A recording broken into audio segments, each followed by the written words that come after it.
জামায়াতকে বিজয়ী করলে ইনসাফ ভিত্তিক সমাজ গঠন করা হবে বলে জানিয়েছেন দলটির আমির ডাক্তার শফিকুর রহমান। দুপুরে মেহেরপুর নির্বাচনী জনসভায় একথা বলেন তিনি। এর আগে সকালে কুষ্টিয়ার শহীদ আবরার ফাহাদ স্টেডিয়ামে নির্বাচনী সমাবেশে তিনি বলেন, জামায়াত ক্ষমতায় গেলে দেশে উন্নয়নের বিপ্লব ঘটবে। প্রতিনিধিদের তথ্যে আরও জানাচ্ছেন আফরিন পপি। নির্বাচনী প্রচারণায় আজ কুষ্টিয়া ও মেহেরপুর সফর করেছেন জামায়াতে ইসলামীর আমির ডাক্তার শফিকুর রহমান। দুপুরে মেহেরপুর সরকারি উচ্চ বালক বিদ্যালয় মাঠে আয়োজিত নির্বাচনী জনসভায় জামায়াতকে বিজয়ী শফিকুর রহমান বলেন, জামায়াত মানুষের জন্য রাজনীতি করে। আমরা 5 বছর পর্যন্ত শিশুদের বিনা খরচে মানসম্মত শিক্ষা ইনশাআল্লাহ নিশ্চিত করব।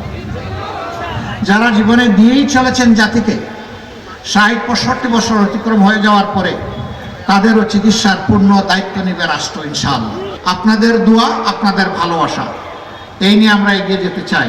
কুষ্টিয়ার শহীদ আবরার ফাহাদ স্টেডিয়াম মাঠের জনসভায় জামায়াত আমির বলেন, তারা ক্ষমতায় গেলে দেশের উন্নয়নের বিপ্লব ঘটাবে, বেকারদের কর্মসংস্থানের ব্যবস্থা করা সহ চাঁদাবাজি ও দুর্নীতি পদক্ষেপ নেবে। নারী আমাদেরকে ইনশাআল্লাহ ঘরে, যাতায়াতে, কর্মস্থলে 3 জায়গায় আমরা পরম সম্মানের সাথে 2টি জিনিস আমরা নিশ্চিত করব ইনশাআল্লাহ।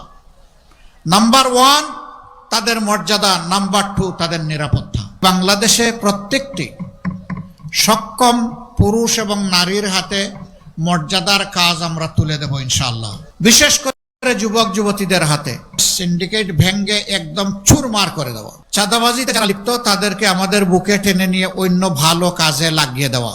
এ সময় ফ্যাসিবাদের শেকড় উৎপাটন করতে গণভোটে হায়ের পক্ষে থাকতে সবার প্রতি আহ্বান জানান ডাক্তার শফিকুর রহমান। দেশের খেদমতটাও সেইভাবে ইনসাফের উপর দাঁড়িয়ে করতে পারে। আফরিন পপি, মোহনা সংবাদ। এরপরে